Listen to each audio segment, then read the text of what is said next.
ছেলেকে যদি জিজ্ঞেস করেন হারে কিসে চা খাচ্ছিস, বলছে কাপে। আমার কাপের বাংলা কি আর জানে না। একটা ভান্ডারীকে জিজ্ঞেস করুন নকহরণিকা মানে কি, ভান্ডারী জানে না। নকহরণিকা মানে নরুন, এই জিনিসটা ভান্ডারী জানে না। তাহলে কত সুন্দর বাবা। সেদিন আমার বাবা বলছে একটা ভালো তরকারি করলে হয় না, মানে কি করবে? বলছে কদলী পুষ্প ঘন্ট কি। আমি তো মাথায় হাত দিই, আমার বাবা কখনো এই তরকারির নাম শোনে না। আমি তো শুনিনি, আপনারা শুনে না? কদলী পুষ্প ঘন্ট কি? আমি খানিক চিন্তা করলাম, কদলী মানে কলা গাছ, পুষ্প মানে কলার গাছের ফুল, পুষ্প মানে কলার মোচা। এই দেখতে হবে। বাবা মোচার ঘন্ট নাকি? বলছে ঠিক বলিস। তারপরে এমন একটা বলেছে আর বাবা ধরতে পারছে না, বলছে পৌরুষীন অজরস। বলে যা। বাবা এ তরকারি তুমি কোথায় শিখলে? বলে বলে দীর্ঘদিন রান্না করেছি। পৌরুষীন অজরস মানে খাসির মাংস, মানে খাসির পৌরুষত্ব থাকে না, মানে পৌরুষীন হয়ে গিয়েছে। অজরস তার মাংসের যে রস, খাসির মাংস ঝোল। এসব বাংলা ভাষা পাবে, তখন ইংরেজি শিখে ফেলছে। মাকে বলছে মাম্মি, মামার বুকে কি বলবে? মাকে বলছে মাম্মি, তাহলে মামার বুকে কি বলবে? আর বাবাকে বলছে ড্যাডি। আমাদের পাশের গ্রামে একটা মুসলমানের ছেলে চলে গেছে আমেরিকায়। ছেলেটার নাম হচ্ছে রব্বানি, রব্বানি শেখ। চলে গিয়েছে আমেরিকা 5-7 বছর থেকে, তার বাংলায় কথা বলতে পারে না, সব ইংরেজিতে। চলে এসেছে, রাত্রিবেলায় বাড়ি ফিরেছে, রাত্রি 11টার সময় ট্রেনে নেমে বাড়ি ফিরেছে। এবার নানিকে বলছে নানি ওয়াটার ওয়াটার ওয়াটার। নানি তো আর পড়াশোনা জানে না, ওয়াটার ওয়াটার করছে, আর গলায় চেপে ধরেছে। বলছে চাই না, চুপ করে ঘুমো। ছেলে একটু মরিয়ে গিয়ে মুসলমানরা বলে ইন্তেকাল করেছে, আর আমাদের বাংলায় বলে মরিয়ে গেছে। এসে নানি ডাক্তার চেপে ধরেছে সকালবেলায়। বলছে নানি সর্বনাশ করলে। বলে কি হয়েছে? বলছে খানি পানি নিয়ে দিতে পারো নি মুখে, তাহলে বেঁচে যেত। এবার নানি তখন খুব দুঃখ হয়ে গেছে, শোক হয়ে গেছে, কপালে চাপুচ্ছে আর কাঁদছে। ওরে বাপ রব্বানি, ওয়াটার বলিয়ে জীবন দিলি, বললি না পানি। ওরে বাপ রব্বানি, ওয়াটার বলিয়ে জীবন দিলি, বললি না পানি। ওরে বাপ রব্বানি, ওয়াটার বলিয়ে জীবন দিলি, বললি না পানি। ওরে বাপ রব্বানি, ওয়াটার বলিয়ে জীবন দিলি, বললি না পানি। ওরে বাপ রব্বানি, ওয়াটার বলিয়ে জীবন দিলি, বললি না পানি। ওরে বাপ রব্বানি। তাহলে বাঙালির ছেলে বাংলায় বলতেছে, ওই বাবাকে বাপি বলতে যায় না। কেউ আবার বলছে ড্যাডি। বাবারি কত না। আর এখন মারাও ভালো হয়েছে, ছেলের নাম কত সুন্দর রাখছে। বলছে পাপাই। ছেলের নাম রেখেছে কি গো? পাপাই। পাপাই পাপাই নাম কি রেখেছ? পাপাই। হচ্ছে কি পাপাই, ডেকে ঘরে পা পাঞ্চ। ছেলের নাম নাই? কত সুন্দর সুন্দর নাম, গোবিন্দ, নারায়ণ। এই নামে কি বলেছে?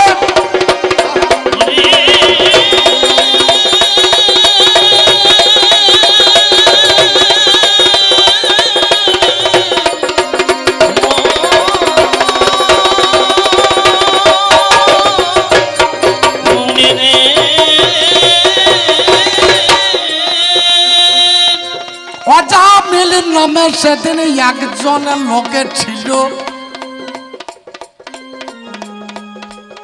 ব্রাহ্মণের ছেলে পশু শিকারে করে, জানাই কথা ভালো। ব্রাহ্মণের ছেলে জঙ্গলে গিয়ে পশু শিকার করে, রাত্রি বেলায় বেশ্যা মেয়ে সঙ্গ করে। ভাই নাম যারে অজা মেলে জানেন মহাশয়। নারদ মুনি একদিনে তার বাড়িতে এলো, তার অর্ধাঙ্গিনীর কাছে বাবা ভোজন চাহিল। বলে মা দুটি সেবা দিবি? দেব। যত্ন করে সেবা দিল নারদ মুনি। ভাই যাবার সময় নারদ মুনি মাথাতে হাত দেয়, মারে তুই আমাকে ভালো সেবা দিয়েছিস, আমি তোকে আশীর্বাদ করছি। বলে কি আশীর্বাদ করবে আমার? তোর গর্ভে একটা বাবা সন্তান আসিবে,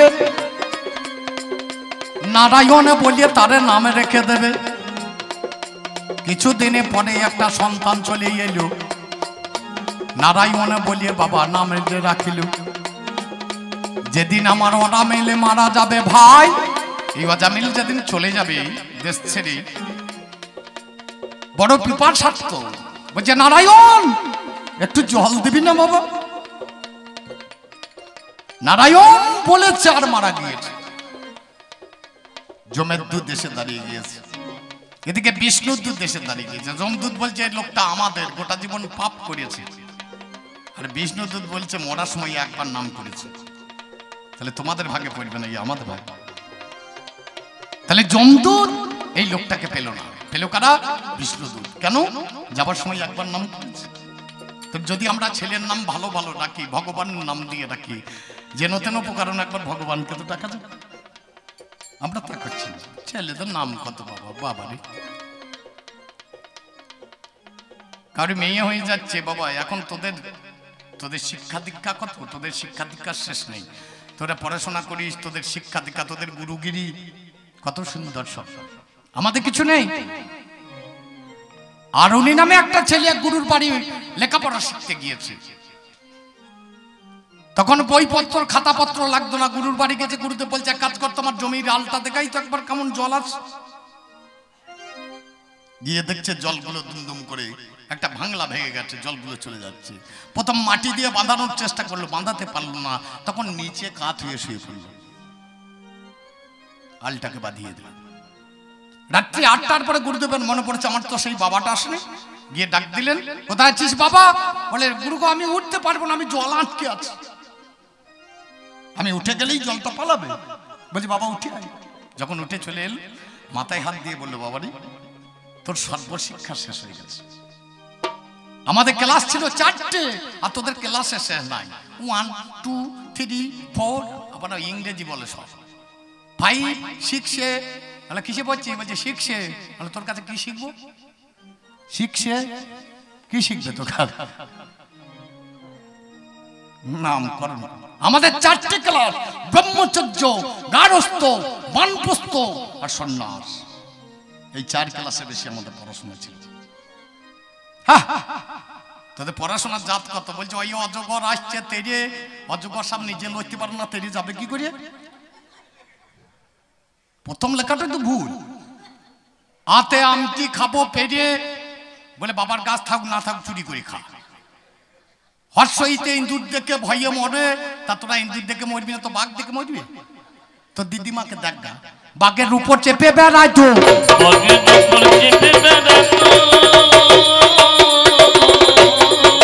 এখন কলিযুগের লোক বাঘ দেখলে বড় দৌড়িয়ে পালাবে, আর আমার একটা বউ ছিল বাঘের উপর চেপে বেড়াইতো। চিন্তা করো। তোদের এখন বিয়ের জাত কত? ওই যে বলছিলাম মিটার তুলিয়ে দেখাচ্ছিল, এই মিটার তুই আবার কি দেখবি? তোর দিদিমা দেখলেই হবে। তোর দিদিমাকে আমি যখন বিয়ে করতে যাই, প্রথম বিয়ে জগতের মাঝখানে করেছিল ভোলা পঞ্চানন, তার আগে কোনো বিয়ে ছিল না।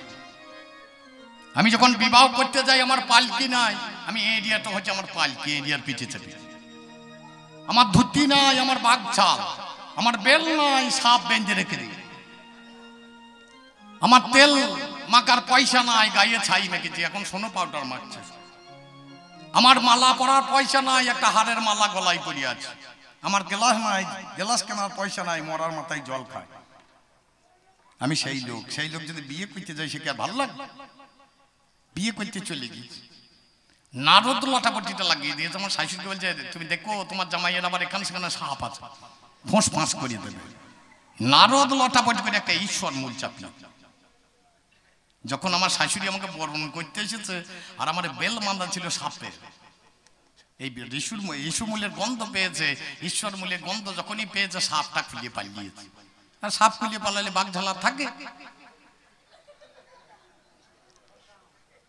রাধে দাঁড়িয়ে আছে, আমি কিছুই বলি না দাঁড়িয়ে। আমার বইয়ের যে সখীগুলো ছিল, এরা বলছে লো লো লো লো লো লো লো লো লু লু লু। সেদিন থেকে বিয়েতে উলুধ্বনি চালু হলো, ওই ওলো ওলো কইতে কইতে উলুধ্বনি হয়ে গেল। আজ পর্যন্ত আপনারা কেউ আছেন বিয়ে করতে গেলে আপনাকে কাপড় খুলতে হবে না? সেই আমার বিয়েতেই তাই হয়ে আছে, জামাইয়ের কাপড় খোলাতেই হবে, কিছু করার নেই। খুললো কেন? আমার বইয়ের বাবা, এটা আমার দ্বিতীয় বিয়ে, তো প্রথম বিয়ে যাকে করেছিলাম সে মরেছে, তার নাম ছিল সতী, সে দেহত্যাগ করেছে, তার এখানে সেখানে কাটা মাল পড়েছে, সে কাটা মাল দাদুরা পুজো করে বাঁচবে, আমার নাতি ভাইরা, তার মধ্যে বীরভূমি 5টা আছে,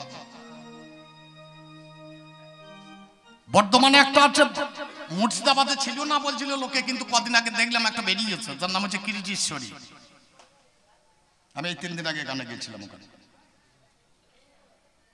তাহলে খুব মজার বিষয় বাবা, আমার শ্বশুর মশাই হিমালয়, এ বলছে এই বুড়ো লোকের সঙ্গে আমার বেটির বিয়ে দেবো না, আর বিটি বলছে আমি ওকে বিয়ে করবো, কি বিপদ হলো? ওর ভাই এসে বলছে তোকে ওই ছেলের সঙ্গে আমরা বিয়ে দেবো না। তাহলে এদেরকে কিছু দেখাইতে হবে, কি দেখাইতে হবে?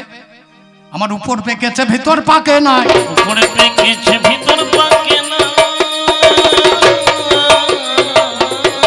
আমার নাম হচ্ছে মৃত্যুঞ্জয়, আমি মরব না, মরব না, আমি মরব না, মরব না, আমি শ্মশানেতে বসে থাকি বাবা, আমি মরব না, মরব না, শ্মশানেতে বসে থাকি, মরব না, মরব না।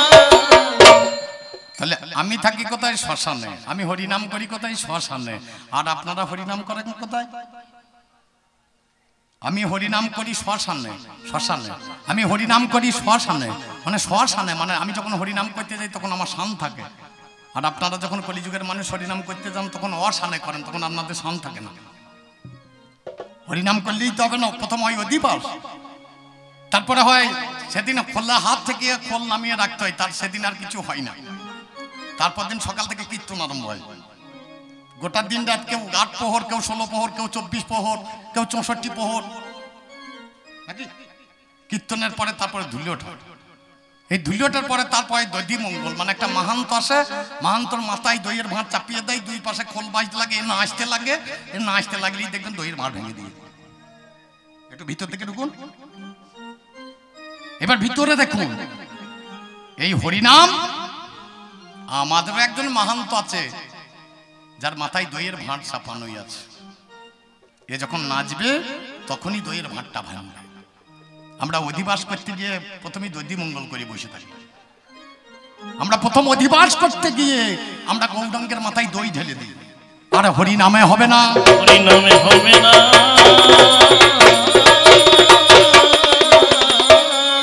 আসলে কি এরা হরিনাম জানে না, কলিযুগের মানুষ। নাম জানে অম্বরীশ, তেতা যুগের ছেলে, 10 বছর পরমায়ু জানাই কথা বলে, মাত্র 10 বছর পর। আমি কাঁদছো কেন? মা কাঁদতে কাঁদতে বলছে বাবারে আর তোর পরমায়ু নেই। 11 বছর 11 মাস 29 দিন, 9 বছর 11 মাস 29 দিন কেটে গিয়েছে, আর মাত্র 24 ঘন্টা বাকি আছে, 24 ঘন্টা বাকি আছে।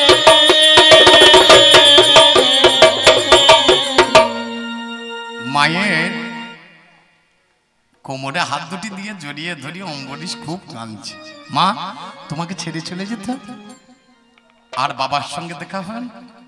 এমন সময় একজন বৈষ্ণব ভিক্ষা করতে এলো,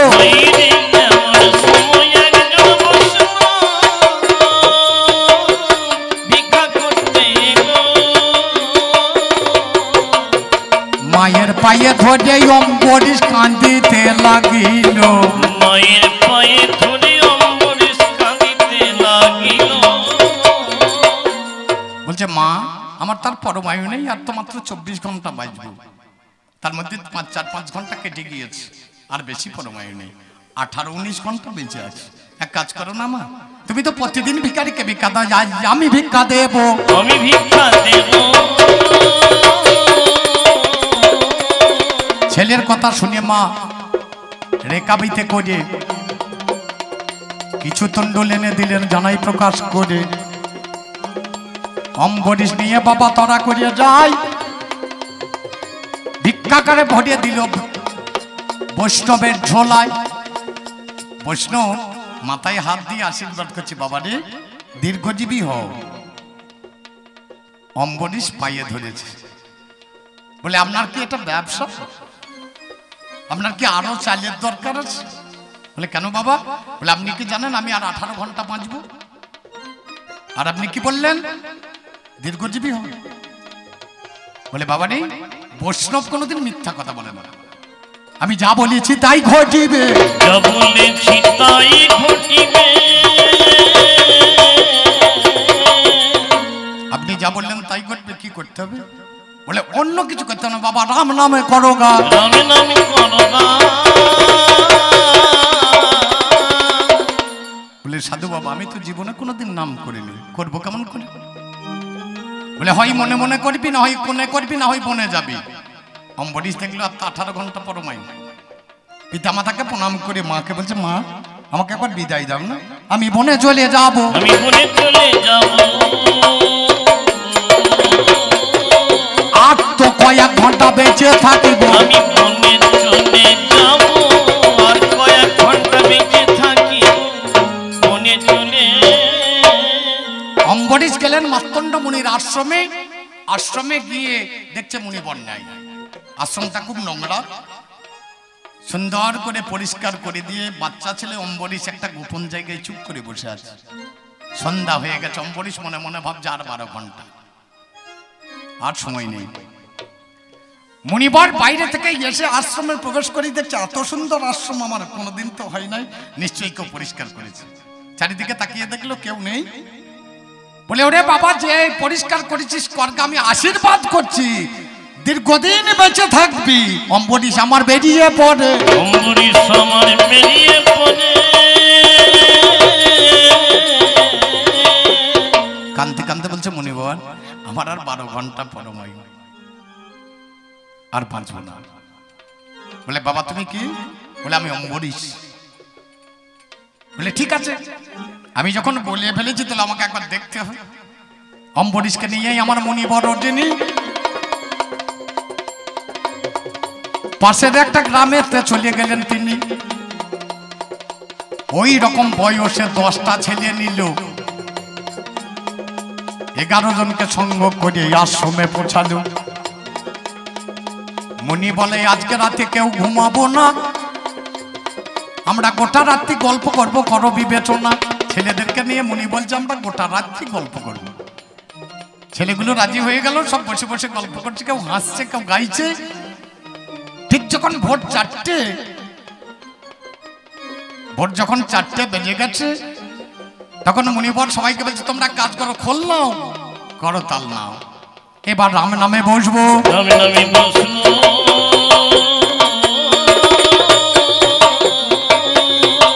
বসে বসে গায় জয় রাম। সীতাপতি সুন্দর রাম, সীতাপতি সুন্দর রাম, জয় রাম। সীতাপতি সুন্দর রাম, সীতাপতি সুন্দর রাম। সত্যে নারায়ণ হৃদয় শ্রীরাম, তারপরে শ্রীকৃষ্ণ বলি ভগবান জয় রাম।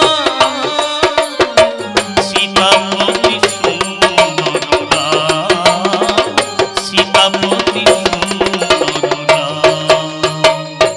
গেয়ে চলছে, কখন সকাল হয়ে গেছে, অনেকটা বেলা হয়ে গেছে, সূর্যদেব উদিত হয়ে গেছে, কারো কোনো ঠিক নেই।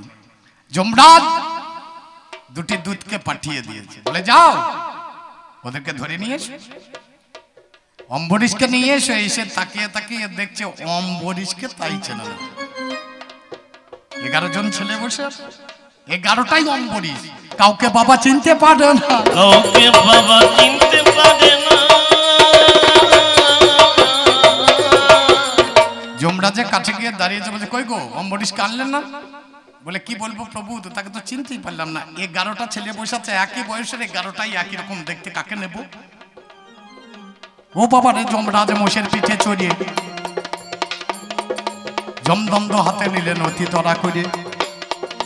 যমদণ্ড হাতে নিয়ে আশ্রমে আসিল, ভালো করে চারিদিকে দেখিতেছে ভালো। 11টা অম্বরীশ বসে আছে ভাই, আসল অম্বরীশ আমার চিনতে পারা যায়। এদিকে সূর্যদেবে উদিত হইয়াছে, পরমায়ুর সীমায় সীমা পার হইয়া গেছে। যমরাজের রাগ করিয়া ফিরে চলে গেল। চিত্রগুপ্ত ঘরে বাবা যতনে ঢুকিল। 10 বৎসর পরমায়ু ছিল মহাশয়, যমদণ্ড দিয়ে একটা ধাক্কা মেরে দেয়। 10-এর পাশে যমদণ্ড দিয়ে একটা ধাক্কা বসিয়ে দিয়েছে, আর একটা গোল হয়ে গেছে, মানে আর একটা শূন্য বসিয়ে দিয়েছে। 10 ছিল, একটা শূন্য বসিয়ে দিয়েছে, কত হলো? 100। চিত্রগুপ্ত কিছুটা ঘুরিয়ে এসে তাড়াতাড়ি গিয়ে এসে দেখছে আমাদের খাতাকেও হাত দিয়েছে। খাতাটা খুলে দেখছে আমরা গোটা জীবনের গোমস্তা, আমরা এত খাতাপত্র সারি, আমাদের হিসাব তো কোনোদিন ভুল হবে না। চল দাদা দেখি। খাতাটা খুলে দেখছে একটা শূন্যকে বসিয়ে দিয়েছে। 10 বছর পরে হয়েছিল। চিত্রগুপ্তকে বলছে দাদা আমার মনে হয় এটা যমরাজি করেছে, এটা যমের দ্বন্দ্বের কাজ ঘটে। দাদা ও যখন একটা দিয়েছে, দাদা আমার কথা শোনো, আমিও একটা দেবো। আমি একটা দেবো। তাহলে চিত্ত যমরাজ একটা দিয়েছে, চিত্ত একটা দিয়েছে। 100 ছিল, 1000। গুপ্ত বলছে তুই যদি একটা দিস আমি একটা দিয়ে বন্ধ করবো না। কি করবে দাদা? আমি 2 শূন্য দেবো। আমি 2 শূন্য দেব। ছেলে কেমন করে মরে দেখবো। আমি 2 শূন্য দেব, কেমন করে ছেলে মরে দেখিব। 2 শূন্য। তাহলে চিন্তা করে দেখো নাতি ভাই, এই যে রাম নাম, পরমায়ু ছিল 10 লক্ষ বৎসর পরমায়ু হয়ে গেল ছেলে। এ জিনিস তুমি কলিযুগে নাকি ছেলে বাঁচাইতে পারো, আমি শুনলাম। তুমি ঠিক বলছো, তোমার বিজ্ঞানের যুগ, বিজ্ঞানটা কত ভালো কাজ করছে সে আমি জানি না। হিরোশিমা নাগাসাকিতে যে ব্লাস্টিংটা তোমরা করেছিলে, আজও পর্যন্ত সেখানে ভালো ছেলের জন্ম হয় না। তাহলে তোমরা ভালো কাজ করছো। তোমরা ট্রাক্টর পার করছো, আজ আর গরুর দরকার হয় না। একটা গরু যদি জমিতে চাষ করতে করতে সে ড্রেন করে, সে যদি পায়খানা করে, গরু গোবর দেয়, সেখানে দেখবেন ভালো ধান হয়। আর তোর তৈরি করা মাল যদি একবার ড্রেন করে দেয়, ওই ট্রাক্টর যদি একবার ড্রেন করে, মোবিল যদি ওইখানে ঝরিয়ে পড়ে, তাহলে আর 12 বছর ধান হবে না। হিসাব করে দেখিস।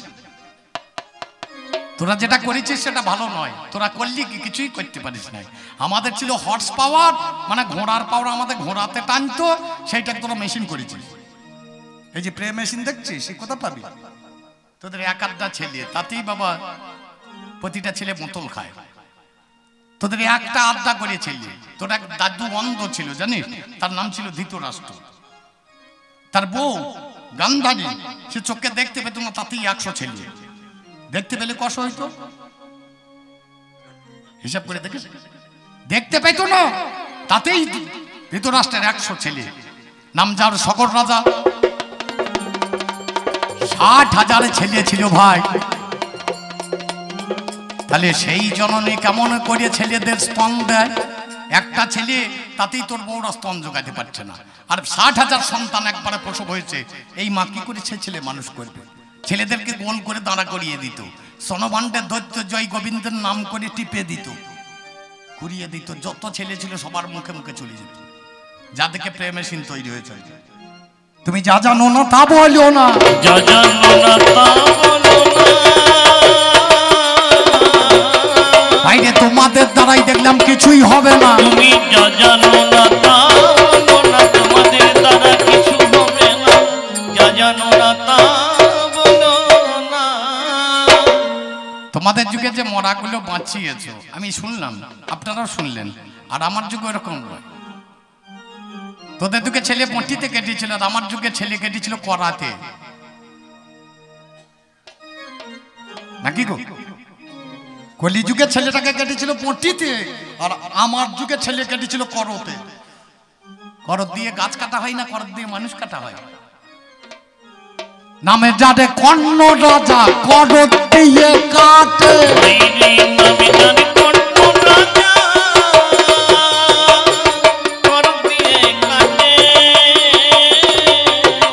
ওরে আমার নাতি ভাই জানাচ্ছি তোমাকে, ওরে আমার নাতি ভাই জানাচ্ছি তোমাকে। শুধু কাটেনি, ছেলের মা সেই মাংস রন্ধন করে দিয়েছে, তারপরে সেই ছেলে বেঁচে উঠছে। তোরা বুঝতে পারবি না। নাম হরিশ্চন্দ্র রাজা। সে ধর্মের জন্য, লক্ষ্য করে দেখ, ধর্ম এমন অত সস্তা জিনিস না। সে ধর্মের জন্য রাজ্য ছেড়ে দিয়েছে, বউ ছেলেকে বিক্রি করে নিজে বিক্রি হয়ে দিনের বেলায় শুকর চড়াতো আর রাতের বেলায় শবদাহ করত। চিন্তা করে দেখেছ? আজকাল ধর্মকর্ম পাহাড়টা দেখা যায় না। ধর্ম নামে আছে কিন্তু ধর্ম নেই। ধর্ম নেই তো আমি বলছি না, ধর্ম নাম আছে কিন্তু ধর্মটা নেই। আমার যুগে তুমি বলছিলে যেমন বাবা ভাইয়ে দাদা ভাইয়ের কথা শোনে না, শোনার দরকার হয় না। এর আসল তো কি জানো? এই কথাগুলো বললেই হবে না, কাটনি করতে গেলে বাবা কাল সকাল পর্যন্ত লাগবে। এই বিভীষণ যখন এসে বলছে দাদা তুমি পরের বউকে চুরি করে এনেছো, তুমি ফেরত দাও। বলছে আমি রাজা, তুই হচ্ছিস আমার প্রজা, তুমি রাজার বিচার করতে আসো, এখানে তোমার থাকা যাবে না, তুমি আসো। বলে দাদা অমনি পদাঘাত করেছে, বেরিয়ে যাও, আমার লঙ্কা ধামে থাকা হবে না, লঙ্কা ধামে থাকা হবে না। যখনই বিভীষণ চলে গেল, রাবণ আনন্দে হাসছে আর ঝরঝর করে চোখে জল পড়ছে। ভাই রে, তোকে বের করে না দিলে যে আমার মনের আশা পূর্ণ হবে না। রামরূপ কুঠার এসে দাঁড়িয়ে আছে আমার রাজ্যের বাইরে। কুঠারে তো আর গাছ কাটতে পারে না, গাছ কাটে কুঠারে, কিন্তু সেই গাছের একটা ডাল কেটে কুঠারের ফুটোই বাঁট করা থাকে। এই বংশ উদ্ধার করতে হলে রামরূপ কুঠারে কাটতে পারবে না। ভাই তোকে আমি পাঠিয়ে দিলাম, তো বাঁট হয়ে ওই রামরূপ কুঠারের ফুটোয় গিয়ে ঢুকে যাও, তাছাড়া বংশ উদ্ধার হবে না, তাছাড়া বংশ উদ্ধার হবে না। এই তলার খবর বোধ হয় নাতি জানে না, তাছাড়া বংশ উদ্ধার হবে না, তলার খবর নাতি জানে না, তাছাড়া বংশ উদ্ধার হবে না। তাহলে গুরুর কথা শুনলো না, শুনলো না কে বলি। মাতৃদ্বারে ক্ষিপেত লিঙ্গ ভগ্নিনাঙ্কুচ মর্দনম গুরু শিরে পদং দত্ত পুনর্জন্ম নবিদ্যতে। মায়ের দ্বারে লিঙ্গ লাগাও, ভগ্নি স্তন মর্দন করো, গুরুর মাথায় লাত মারো, তাহলে আর জন্ম হবে না, ভগবানের চরণ পাবে। কথাটা কি ভুল? মাতৃদ্বারে ক্ষিপেত লিঙ্গ, মায়ের দ্বারে লিঙ্গ লাগাও। ভুল অর্থ করলে বাবা কুষ্ঠব্যাধি হবে। গঙ্গার তীরে যা, গঙ্গা মাটি দিয়ে একটা মাতৃদ্বার রচনা করো, একটা লিঙ্গ ক্ষেপণ করো। লিঙ্গটা কার? বাবার। সে বাবাটাকে ভোলানাথ একটা শিবলিঙ্গ ক্ষেপণ করে দাও। ভগ্নিনাঙ্কুচ মর্দনম, জগতের ভগ্নি হচ্ছে লক্ষ্মী। লক্ষ্মী স্তন কেটে শিব পূজা দিয়েছিলেন, তার থেকে শ্রীফলের জন্ম হয়েছে, মানে বেল গাছের জন্ম হয়েছে। তাহলে বেল ফলকে মর্দন করো। গুরুর শিরে পদং দদ্দা, গুরুর মাথায় লাত মারো, তাহলে আর জন্ম হবে না। তাহলে গুরু থাকে কোথায়? 4, 6, 10, 12, 16, 2 তার উপরে এই 2 দলে থাকে গুরু। এটা হচ্ছে গুরুস্থান। এই যদি ভগবানকে পেতে হয়, ভগবান থাকে ষষ্ঠ দলে, মানে ষষ্ঠানে। তাহলে গুরু থাকে কোথায়? 2 দলে, আর ভগবান থাকে ষষ্ঠ দলে। তাহলে গুরুর মাথায় লাভ না মারলে তার ভগবানের চরণে যাওয়া যাবে না। তুমি বোঝো না, তুমি বোঝো না, তুমি বোঝো না, তুমি বোঝো না, এ কথাটা বাবা বোঝা যাবে না, বোঝো না, তুমি বোঝো না, এ কথাটা বাবা বোঝা যাবে না, বোঝো না, তুমি বোঝো না। আমরা মাঝে মাঝে ভাবি যে একবার সুন্দরবন দেখতে যাব। আমার ভাগ্যটা ভালো, এই বছর সুন্দরবনেই বাইনা। অনেক দিন থেকে মনে মনে করছিলাম সুন্দরবনে একটা বাইনা হবে না, তো এই বছর ভাগ্য ভালো সুন্দরবনই বাইনা। আমরা যাবো বটে কিন্তু বাঘ নেই তো। জিজ্ঞেস করছি হ্যাঁ যাবো বটে কিন্তু বাঘ হা করবে না তো, হা করলে কিন্তু আমি পালিয়ে আসবো। আমাদের বাড়ি বাড়ি প্রত্যেক বাড়িতে একটা করে বাঘিনী পোষাচ্ছে, দিনকা মোহিনী রাতকা বাঘিনী পলকা পলকা লহু চষে, তবু পুরুষের দল ভালো ঘরে ঘরে একটা করে বাঘিনী পোষে। এরা দিনের বেলায় মধুর মধুর কথা বলবে কিন্তু রাতের বেলায় রক্ত চুষবে। আমার মারা আমার কথা কিছু মনে করি না। তাহলে এই বাঘিনী থাকে সুন্দরবনে, সেই সুন্দরবনে আমার নাতিরা বিচরণ করে, সেকালের লোক বিচরণ করতো না। শোনাবো গানটা শোনাবো কিন্তু এখন না। এই গান আবার প্রশ্ন করছে, একলব্য নামে একটা ছেলে ছিল ভাই, গুরুদেব দ্রোণাচার্যের কাছে চলে যায়। ওই গুরুদেব দ্রোণাচার্য তাকে শিক্ষা নাই দিল, ও বাবা তাকে সেদিন ফিরাইয়ে পাঠালো। হিরণ্যধনু বেদের ছেলে একলব্য যার নাম, জঙ্গলে চলে এলেন জানেন মতিমান। জঙ্গলে গুরুদেবের মূর্তি তৈরি করলো, ধনুর বাণ নিয়ে বাবা শিক্ষা করতে লাগলো। এই ছেলেটা কে গো? হিরণ্যধনু বেদের ছেলে। আপনারা কি জানেন? হিরণ্যধনু বেদের ছেলে কিন্তু নয়, এটা কৃষ্ণের ভাই ছিল সেদিন বাবা। কৃষ্ণের ভাই ছিল সেদিন বাবা। এই একলব্য হিরণ্যধনু বেদের ছেলে নয়, এ বেদের ছেলে নয়, এ ছিল কৃষ্ণের কাকার ছেলে। ছেলেটা যখন জন্ম নিল সঙ্গে সঙ্গে দই পানি হলো, এই ছেলেটা কৃষ্ণের হাতে মরবে। সঙ্গে সঙ্গে ওর কাকা বলছে বংশের হাতে বংশ লোপ হয়ে যাবে, এটা রাখা যাবে না। তামার ডকে ভরি সেদিন জলে ভাসিয়ে দিল। হিরণ্যধনু জল পান করতে গেলেন, গিয়ে দেখছে একটা কি ভেসে যাচ্ছে, ধরলো, ধরে দেখছে একটা ছেলে।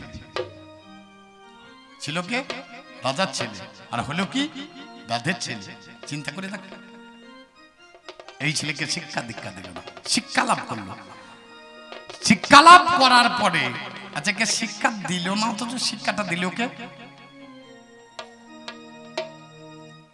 একে তো দ্রোণাচার্য শিক্ষা দিল না, তাহলে শিক্ষাটা দিল কে? বাবা দ্রোণাচার্যই দিয়েছে। দ্রোণাচার্য দিয়েছে।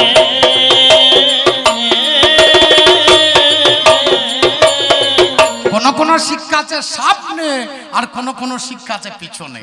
এই শিক্ষাটা দ্রোণাচার্যই দিল। যখন জিজ্ঞেস করলো অর্জুন তোমার গুরুকে, একলব্য কি বলেছিল? অন্য কেউ না, দ্রোণাচার্যই বলেছিল। আর তোদের এখন শিষ্যের জাত কত বাবারে! এদের যেমন গুরু তেমনি শিষ্য, যেমন গুরু তেমনি চেলা, দুজনাতেই নরকে গেল। একদিন রাধাকৃষ্ণ দুজনে একই আসনে শয়নে আছে জানেন। রাধাকৃষ্ণ দুজন একই জায়গায় শয়ন আছে। আছে কোথায়? বৃন্দাবনে। বৃন্দাবন হচ্ছে মাধুর্য দেশ, আর আমাদের দেশ ঐশ্বর্য দেশ। বৃন্দাবনের সঙ্গে এদেশের তুলনা করলে হবে না। বৃন্দাবনে যে বন্ধুগুলো ছিল ভগবানের, শ্রীরাম সুদাম দাম বসুদাম, আবার ওই বন্ধুই ছিল দ্বারকার মাঠে, যার নাম ছিল অর্জুন। একই বন্ধু, সখ্য ভাব দুজনের মধ্যেই আছে, কিন্তু ওটা মাধুর্য দেশ। ও বন্ধুত্ব আলাদা, ঐশ্বর্য দেশ, এখানে বন্ধুত্ব আলাদা। মধুমঙ্গল একদিন বলছে, আরে কৃষ্ণ আমি তো পাইয়ে ভালো চলতে পারি না ভাই, এক কাজ কর না, একবার গাছতলায় দাঁড়া, আমি দুটি ফল পেরে খাই। কৃষ্ণ দাঁড়িয়েছে, কৃষ্ণের ঘাড়ে ঠ্যাং দিয়ে মধুমঙ্গল দাঁড়িয়েছে। একটা ফল পেরেছে, বদনে দিয়েছে, অনেকটা খাওয়ার পর বলছে কৃষ্ণ বড় মিষ্টি খানে খান। বলে উচ্ছিষ্ট ফল দিচ্ছে। এই যে কানাই রে, টক ফল কি তোর বদনে আমরা দিতে পারি? এ হচ্ছে মাধুর্য দেশ আর ঐশ্বর্য দেশ। অর্জুন বন্ধু। লক্ষ্য করো, একদিন রাধাকৃষ্ণ দুজনেই বৃন্দাবনের মাঝখানে এসে হঠাৎ রাধারানী খুব কান্নাকাটিতে ভেঙে পড়েছে। বলে গোবিন্দ তুমি আমার পাশে ঘুমিয়ে আছো, তবু আমি পর পুরুষ দেখলাম। বলে কি দেখলে রাধে? এক যুবা গৌর বরণ হয়, বাবা কি বাতারে রূপ ঠামে যিনি কোটি কোটি কাম, রসরাজ রসের মদন, হাই গো রসরাজ রসের মদন। রাধারানী বলছে দেখলাম এক যুব গৌরবরণ কিবা তার রূপঠাম, যিনি কোটি কোটি কাম রসরাজ রসের মদন। ভগবান কৃষ্ণ হাসতে লেগেছে, বলে আমি তোমাকে বলছি আর তুমি হাসছো? বলে হাসবো না, আমি নদিয়াতে গিয়ে গৌগুড়ে হব, আমি নবদ্বীপে গিয়ে গৌগুড়ে হব, আমি নবদ্বীপে গিয়ে গৌড়ে হব। বলে ভগবান তুমি চলে যাবে, আমাকে নেবে না? বলে তোমাকে ছেড়ে আমি থেকেছি কোনোদিন? সত্য যুগে তুমি লক্ষ্মী, আমি নারায়ণ, তেতাতে তুমি সীতা, আমি রাম, দাপর যুগের মাঝখানে তুমি রাধা, আমি কৃষ্ণ, আর কলিযুগের মাঝখানে তোমাকে নেব না, তাই হয়? বলে নেবে ঠাকুর? বলে নেব। কি করে নেবে? অন্তরেতে রবে তুমি, বাহিরেতে রবই আমি, অন্তরেতে রবে তুমি, বাহিরেতে রব আমি, অন্তরেতে রবে তুমি, বাহিরেতে রবই আমি, অন্তরেতে রবে তুমি, বাহিরেতে রব আমি। তবে রাধে দুঃখ করো না, জয়ে রাধে শ্রী রাধে বলে দাদাই বই আমি, হরিবল হরিবল, রাধে বলে বেড়াই গো আমি, ও গো জয় রাধে শ্রী রাধে বলে দাদাই বই আমি। জয় রাধে শ্রী রাধে বলে বেড়াই গো আমি। রাধারানী বলছে তা হবে না, ভগবান তুমি যখন ধুলাই গড়াগড়ি দেবে তোমার অঙ্গে কত আঘাত লাগবে এটা আমি মেনে নিতে পারবো না ঠাকুর। বলে কি করব? বলে একটু পরিবর্তন করো, তুমি এতক্ষণ গাইলে আমি একবার গাই। বলে গাও। অন্তরেতে রবে তুমি, বাহিরেতে রবই আমি, অন্তরেতে রবে তুমি, বাহিরেতে রব আমি। তুমি কি বলে কানলে? রাধে বলে, আমি কিন্তু তা কানবো না। হা কৃষ্ণ প্রাণ কৃষ্ণ বলে বেড়াইব আমি, হইরে হা কৃষ্ণ প্রাণ কৃষ্ণ বলে বেড়াই গো আমি, ও গো হা কৃষ্ণ প্রাণ কৃষ্ণ বলে বেড়াইব আমি, হা কৃষ্ণ প্রাণ কৃষ্ণ বলে বেড়াই গো আমি। আমি কেঁদে কেঁদে বেড়াবো, আমি কেঁদে কেঁদে বেড়াবো, কেঁদে কেঁদে বেড়াবো, আমি কেঁদে কেঁদে বেড়াবো, নদে বাড়ছির ঘরে ঘরে কেঁদে কেঁদে কেঁদে বেড়াবো, নদীর মাঝে ঘরে ঘরে কেঁদে কেঁদে বেড়াবো, নদীর মাঝে ঘরে ঘরে কেঁদে কেঁদে বেড়াবো। কোটি তটে ছিল একটা মুরলি, সে ধুলাই পরে দিয়ে গড়াগড়ি দিয়ে কামছে। বলে ভগবান আমাকে নেবে না? আমি গোটা জীবন তোমার অধর অমৃত পান করে এলাম, ঠাকুর আমাকে নেবে? বলে তোকে ছাড়া আমি যেতে পারি? তোকে নেবে? বলে আমাকে নেবে? কেমন করে নেবে? তুমি শিকল হয়ে বেজে যাবে, তুমি শিকল হয়ে বেজে যাবে, তুমি শিকল হয়ে বেজে যাবে, তুমি শিকল হয়ে বেজে যাবে, পিছনে পিছনে নেচে বেড়াবো, তুমি শিকল হয়ে বেজে যাবে, পিছনে পিছনে নেচে বেড়াবো, শিকল হয়ে বেজে যাবে। শ্যামলী ধবলি রাখানছে ঠাকুর, সবাইকে নিচ্ছ, আমাদেরকে নেবে না? বলে নেব। তুমি ছাড়া খেলা হয়? আমি নামে চামে মিশিয়ে দেব, আমি নামের চামে মিশিয়ে দেব, হরি নামে চামে মিশিয়ে দেব, আমি নামের চামে মিশিয়ে দেব, পিছনেতে হরি বলে বলবো, আমি নামের চামে মিশিয়ে দেব। এমন সময় চরণে দুটি নুপুর, এরা ধুলাই গড়াগড়ি দিয়ে কামছে। গোবিন্দ সবাইকে নিয়ে নিলে আমাদের কথা ভুলে গেল। বলে না, তোমাদের কেউ নেব? তুমি ছাড়া আমার খেলা যে সম্পূর্ণ। বলে আমরা কি করব? ও গো তোমরা হবে করতা,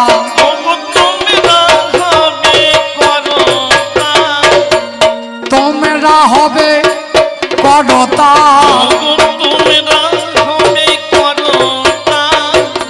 কলির জীবী সব করিবে তাল,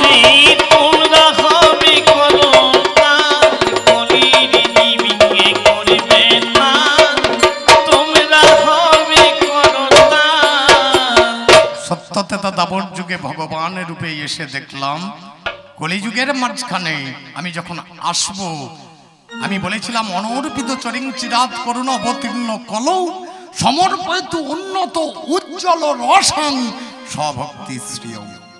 আমি কলিযুগের জন্য উন্নত উজ্জ্বল রস নিয়ে এলাম। ওই 3 যুগে আমি ছিলাম রাজার ছেলে, আমি অস্ত্র নিয়েছিলাম, কিন্তু কলিযুগে প্রেমই হবে অস্ত্র আমার। নিজে কাঁদতে হবে, কাঁদিয়ে কাঁদাতে হবে, জগজন মানি লবে। আগে কাঁদবো, লোককে কাঁদাবো। আমি হরি বলবো, লোককে বলাবো। আপনি আচরি ধর্ম জীবেরও শিখাও, নিজে না আচরণ করলে জীবকে শেখানো না যায়। আগে নিজে আচরণ করতে হবে। হরিনাম মাননীয় জনকট, বলতে বলতে অনেকটা চলে এসেছে। এ গান বাবা গোটা জীবন গাইলেও শেষ হবে না। কবিয়ালের শেষ আছে, কিন্তু কবি গানের শেষ নেই। এ গান চুলকনির গান। এই পৃথিবীর মধ্যে এমন একটা রোগ আছে, যে রোগ যার হয় তারও ভালো লাগে, যে দেখে তারও ভালো লাগে। সেই রোগটা হচ্ছে চুলকানি। আমার গিন্নির একবার বেগুন বেশি খেয়েছিল, বোধহয় দিয়ে চুলকানি হয়ে। আমার শ্বশুর বাড়ি গ্রামে, বলে হ্যাঁ গো, আমার ভাইয়ের শরীর খারাপ, একটু গেলে হতো না, ও আগে আগে চলে, আমি পেছন পেছন চললাম। ওর চুলকনি আছে, ও চুলকতে চুলকতে চললো, আর আমি পেছন পেছন চললাম। ওর কতটা কাপড় উচ্চ তো মনে না, ওর চুলকতে ভালো লাগছে, আমার দেখতে ভালো লাগছে। তাহলে এই হচ্ছে চুলকনির গান। এতক্ষণ আমি চুল করছিলাম, কতটা কাপড় উচ্চ গান ছিল না। প্রেমানন্দ দেখছিল, প্রেমানন্দ চুল করছিল, তখন আমি দেখছি। এ গানের শেষ হবে না। যেখানে সেখানে যবনিকা টেনে দিয়ে মিলন গীতের মাধ্যমে এই গানকে শেষ করি। এখন লাগবো বলে গন্ডগোলে আর থাকিলে চলে